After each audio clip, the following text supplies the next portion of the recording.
Le corps des gardiens de la révolution islamique d'Iran vient de dévoiler une animation glaçante.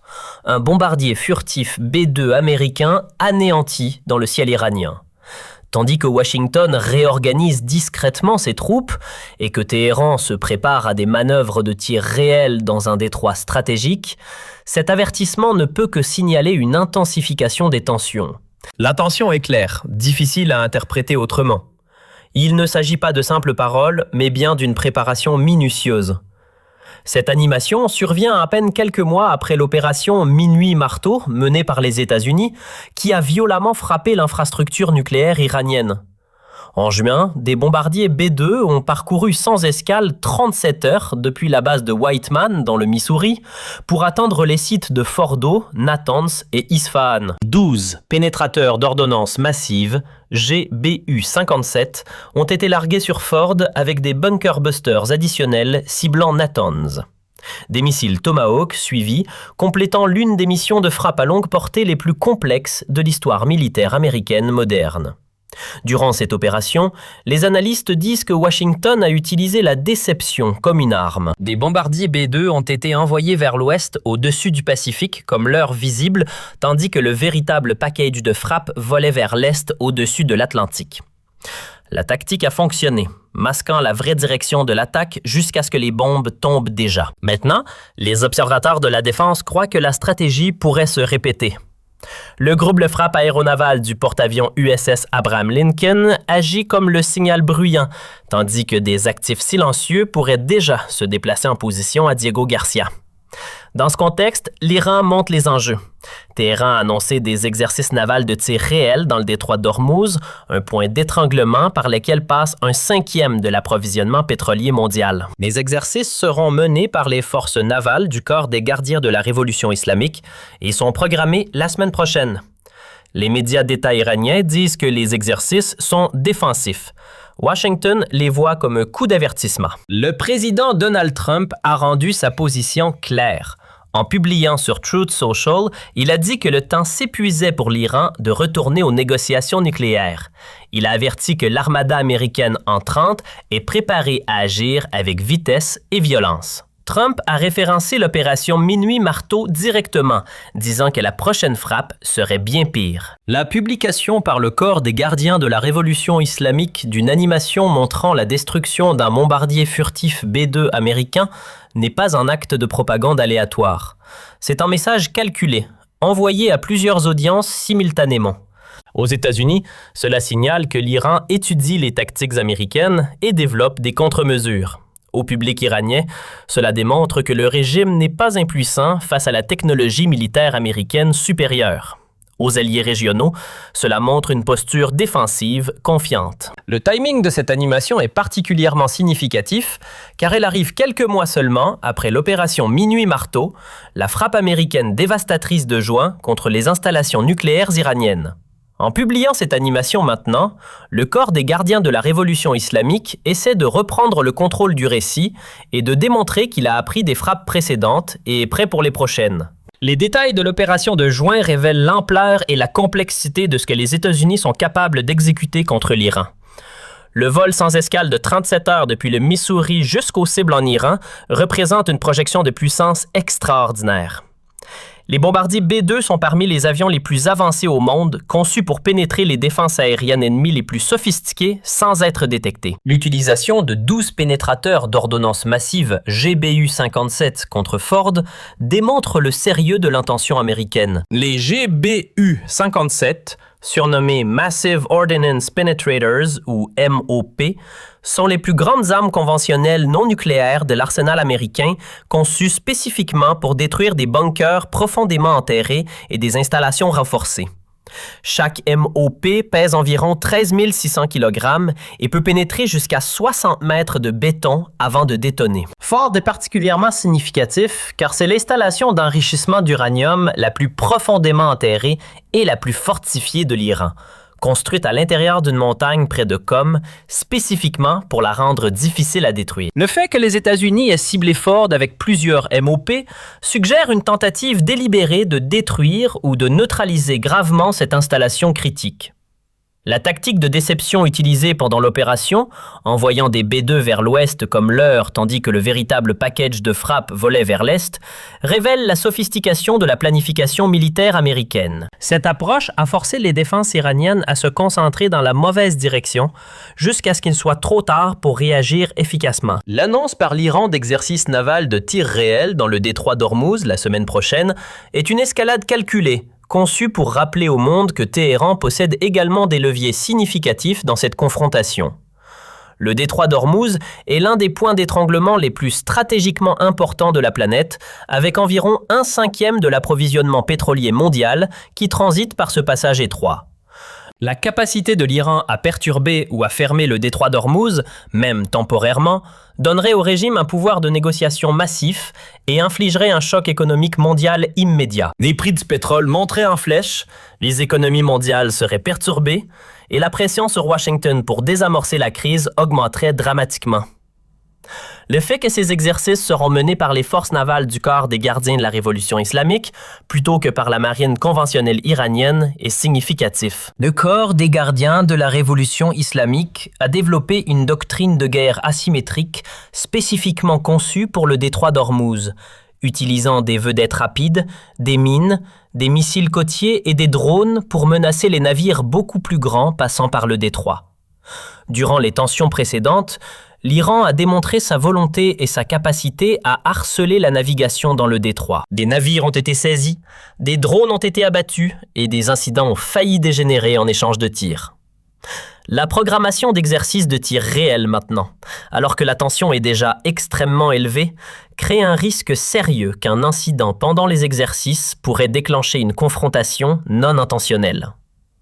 Le cadrage des médias d'État iraniens des exercices comme défensifs contraste nettement avec la manière dont Washington les perçoit comme un coup d'avertissement. Cette différence de perception illustre l'écart plus large dans la façon dont les deux parties voient l'ensemble de la confrontation. L'Iran se présente comme se défendant contre l'agression américaine, tandis que les États-Unis présentent leurs actions comme une réponse nécessaire au comportement iranien provocateur. Les tensions au Moyen-Orient montent encore une fois, et cette fois, l'Europe est entrée directement dans le feu. L'Iran a éclaté de fureur jeudi après que l'Union européenne a formellement désigné le corps des gardiens de la révolution islamique comme organisation terroriste. Un mouvement que Téhéran appelle une erreur stratégique majeure. Le ministre des Affaires étrangères, Abbas Araghchi, a accusé l'Europe d'attiser les flammes de la guerre à un moment où plusieurs pays se démènent pour prévenir un conflit régional total. Écrivant sur X, Araghchi a dit que l'Union européenne agissait sur les ordres de Washington, répétant ce qu'il a appelé un modèle de soumission après que les puissances européennes ont aidé à déclencher le retour des sanctions de l'Organisation des Nations Unies contre l'Iran l'année dernière. Il a averti: « Ceci est notre militaire national ». Désigner une organisation terroriste franchit une ligne dangereuse. Les forces armées de l'Iran sont allées plus loin, explosant la décision comme illogique, irresponsable et motivée par la rancune. Dans une déclaration portée par les médias d'État, les leaders militaires ont accusé l'Union européenne d'obéir aveuglément aux politiques hégémoniques et anti-humaines des États-Unis et d'Israël. Mais Bruxelles tient ferme. La chef de la politique étrangère de l'Union européenne, Kaja Kallas, a confirmé que la décision était unanime parmi tous les 27 États membres, citant la répression sanglante de l'Iran sur les manifestations nationales. Elle a dit que les gardiens de la révolution seraient maintenant traités sur le même pied que des groupes comme Al-Qaïda, Hamas et ISIS. L'Union européenne a également sanctionné 15 responsables iraniens, dont des commandants seniors des gardiens, sur une répression que les activistes disent avoir tué au moins 673 personnes. Bien que largement symbolique, le mouvement escalade fortement la pression internationale sur Téhéran et vient alors que la région se prépare à une confrontation militaire potentielle. La désignation du corps des gardiens de la révolution islamique comme organisation terroriste par l'Union européenne représente un changement politique majeur qui va au-delà de la simple symbolique.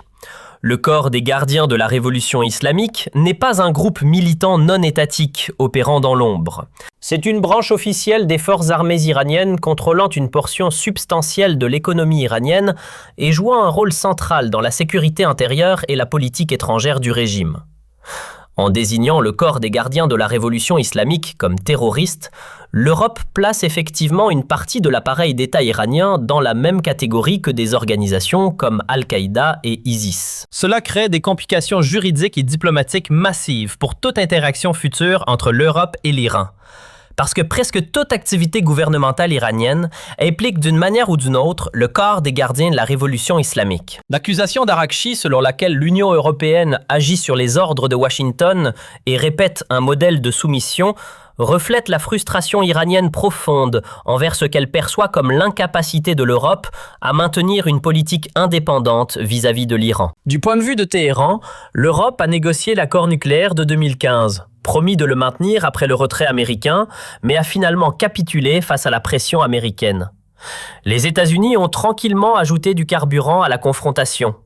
Un autre destroyer de la marine, le USS Delbert D. Black, est entré au Moyen-Orient portant le total à 6 destroyers aux côtés d'un porte-avions et de navires de combat additionnels. Le groupe de frappe aéronaval du USS Abraham Lincoln est déjà positionné dans la région.